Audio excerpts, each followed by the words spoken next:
It's just kind of who I am. I want to pour into my team as much as possible, and I'm pretty in tune with my body. I can read a room pretty well, and so when I see we're lacking a little bit, you got to step up. But if we're good, you're just there to encourage and give people confidence. Something massive is taking shape in Indiana, and if you're a WNBA fan, you can already feel it. The temperature around the league just rose several degrees. The Fever are putting together something that other teams truly didn't anticipate at this magnitude. And right at the heart of it all is a name that Indiana fans have been anxiously waiting on music for months.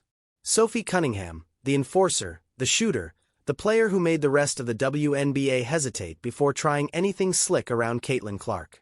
After a season that ended in disappointment and an off-season filled with uncertainty, it now looks like the group is on the verge of reuniting, and the rest of the league isn't thrilled about it. Let's rewind to where this story really began. Before Sophie Cunningham ever stepped onto the court in Indiana, she was a staple in Phoenix, spending 7 years with the Mercury and building a reputation as one of the most physically dominant guards in the WNBA.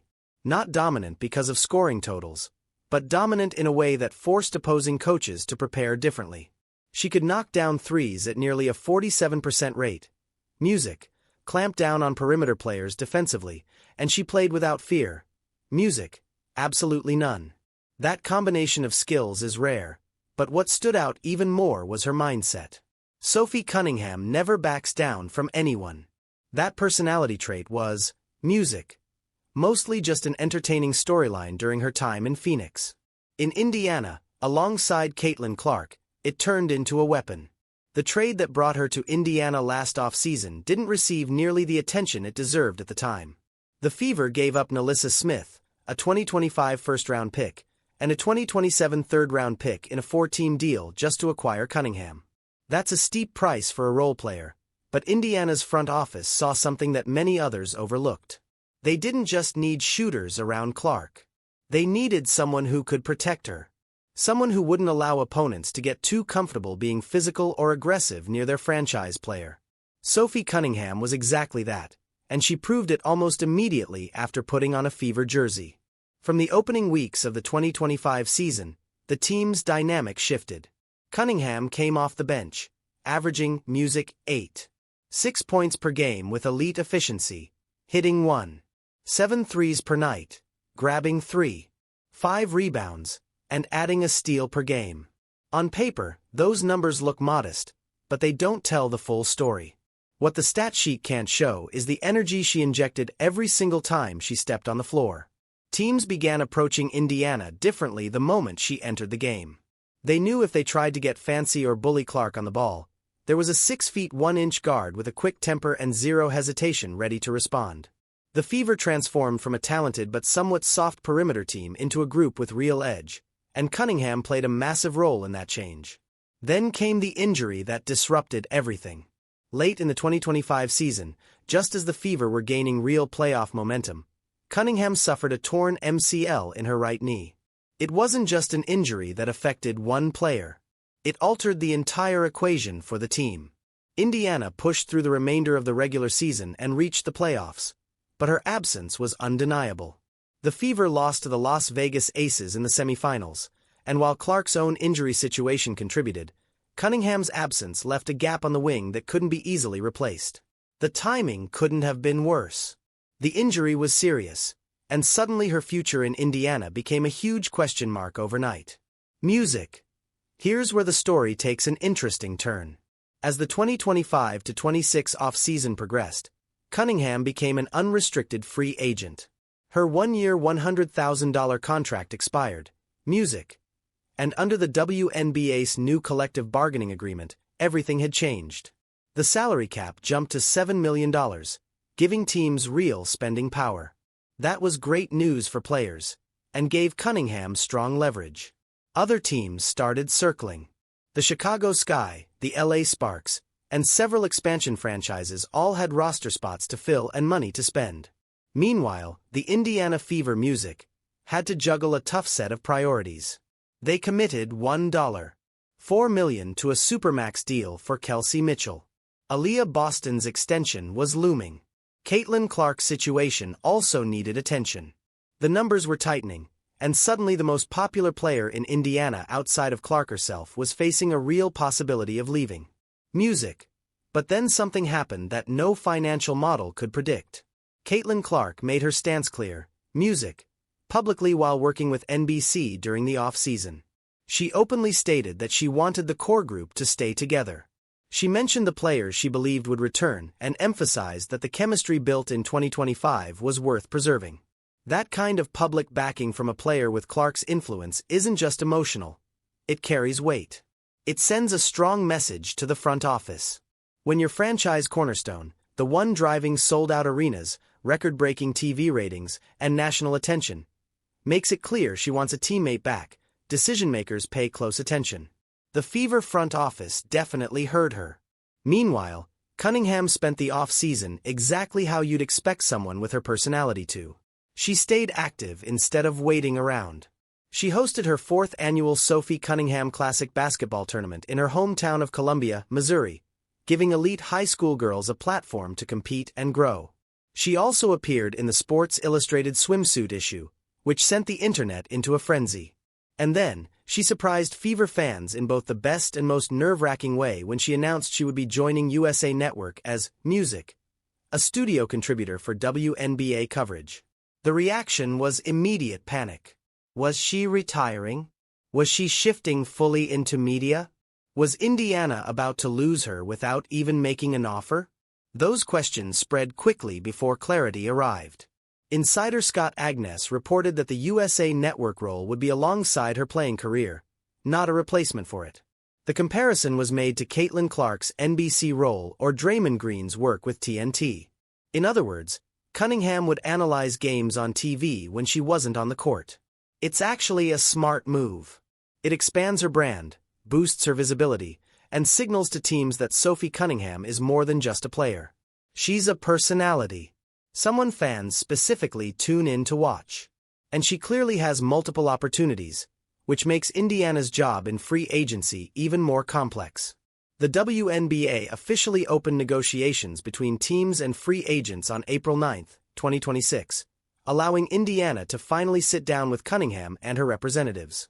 Both sides had already shown interest in making something work. The intent was there across the board. Cunningham had openly expressed how much she enjoyed playing in Indiana, her connection with Clark, and her belief in the team's direction. The Fever had already demonstrated through trade assets and public support how much they valued her. But interest alone doesn't finalize deals. The big question looming over everything is whether Indiana can fit a meaningful contract for Cunningham within a salary cap that's already heavily committed. Music. Caitlin Clark is still on her rookie contract, for now, but that will change. Aliyah Boston needs a deal. Mitchell's Supermax is already locked in. The financial puzzle has to come together, and situations like this are never as simple as they seem. What makes this situation so exciting for the league, and honestly a bit intimidating for other teams, is what Indiana looks like if Cunningham returns. Picture it clearly. You've got Caitlin Clark, music, orchestrating the offense. Already one of the most difficult players to guard in WNBA history because of her shooting range and court vision. You've got Kelsey Mitchell coming off a 22-point season and already secured through 2026. You have Aliyah Boston, who when healthy is arguably the most dominant frontcourt presence in the league. And then you bring Sophie Cunningham back into that wing rotation, fully recovered from the MCL injury that cut her 2025 short. That's not some feel-good story about chemistry and friendships. That's a genuinely intimidating basketball team. There's no clear weakness to exploit. You can't go under screens because of Clark. You can't play overly physical because of Cunningham. You can't ignore Boston in the paint. Mitchell will light you up if you collapse. The league has had time to adjust and prepare for an Indiana team with visible gaps. If that gap disappears, the entire competitive balance shifts. And that's not even the most fascinating twist in all of this. The WNBA is expanding. The Portland Fire and Toronto Tempo are brand new franchises in need of impact players, veteran leadership, and recognizable names that can draw fans. Cunningham, as an unrestricted free agent, was technically available to anyone. The expansion draft ended with both teams only allowed one unrestricted free agent selection each, and they used those picks elsewhere. But free agency itself was a completely different story: music. Portland and Toronto had roster needs, financial flexibility, and every reason to go after music. Someone as valuable and marketable as Cunningham. If Indiana mishandled things, dragged out negotiations, came in with a low offer, or allowed other talks to gain momentum, she could have easily been in a different uniform this season. The Fever understood that. The rest of the league understood it too. And now, with negotiations heating up and the preseason opener on April 25th against the New York Liberty getting closer, time is becoming a major factor. You also can't overlook what this potential reunion means for the culture Caitlin Clark has helped establish in Indiana. What made the Fever so exciting to watch in 2025 wasn't just wins or statistics. It was the energy. It was Cunningham stepping up at mid-court to confront anyone who got too physical with Clark. It was the bench celebrations, the sideline reactions, the clear joy this team had playing together. That kind of culture is delicate. It doesn't survive a full roster reset. And Cunningham was one of the key players responsible for setting that tone that made Indiana feel dangerous beyond just individual star power music. Losing that in free agency means rebuilding something that took an entire season to develop. Music. Keeping it means entering 2026 with continuity, momentum, music, and a chip on their shoulder after that semi-final loss. Some fans, however, haven't fully supported the idea of bringing Cunningham back. A segment of the Indiana fanbase has argued that the Fever should use their cap space to upgrade rather than simply re-sign. The argument sounds like this: Cunningham is moving into her 30s. She's dealt with multiple injuries throughout her career. She's never averaged more than 4 rebounds or 1 assists over a full season, and there are younger, healthier wings available in a deep free agent music class. Those points are valid. The WNBA is becoming more competitive at every position, especially on the wing. Expansion has opened up more roster spots, bringing even more high-level talent into free agency. Cunningham is a solid player, music, but she's not a franchise-altering piece on her own. The argument for bringing her back is rooted in fit, team identity, and Clark's preferred style of play. And those are real considerations, but they're less concrete than raw talent evaluation. Another factor that isn't being talked about enough is Cunningham's knee. A torn MCL isn't typically a career-ending injury, and the timeline usually allows for full recovery before the next season. ESPN fantasy analysts have even suggested the injury shouldn't impact her availability for the start of 2026. But that word, shouldn't, matters when you're making a financial commitment. How do you assign value to a player coming off a serious knee injury, music, who already had durability concerns before it happened? She has only played more than 31 regular season games once in her 7-year career. She's, music, been effective when on the court, but she hasn't consistently been available for a full season. Under the previous CBA, when salaries were lower, that kind of risk was easier to absorb. Music. Under the new system, with increased cap space and more competition in free agency, every dollar carries more weight. Indiana has to appreciate what Cunningham brings. Yes, but they also need to realistically evaluate what they're investing in. What seems most probable, based on nearly every report and insider insight, is that a deal ultimately gets completed. The fit is too natural. The chemistry is too strong. The competitive stakes are too high for Indiana to head into 2026 having lost one of their most important cultural pieces alongside Clark over contract disagreements. Cunningham wants to stay. Clark has made it clear she wants her back. The front office has already shown they value her contributions. The real question isn't desire. It's whether Indiana can structure the deal financially and whether Cunningham views their offer as the best option in a market where her value has significantly risen due to her profile. With free agency opening just days ago and the signing window starting Saturday, the timeline is tight but manageable. The Fever's preseason tips off April 25th. There's still room to get this done. What the rest of the league is truly concerned about isn't just Indiana re-signing Cunningham. It's what that move represents for the future of this franchise. Every piece locked in around Clark becomes another challenge for opposing teams over the coming years. The Fever are not just a short-term story driven by one player's popularity. They reached the WNBA semifinals in 2025, secured meaningful wins against top-tier teams, and did it with a roster that was still incomplete and evolving. If they return with Clark, Mitchell, Boston, and Cunningham all healthy and performing at full capacity for an entire season, they are legitimate championship contenders from the start. Not underdogs, not a feel-good narrative, but real contenders. The Las Vegas Aces, the Minnesota Lynx, the New York Liberty.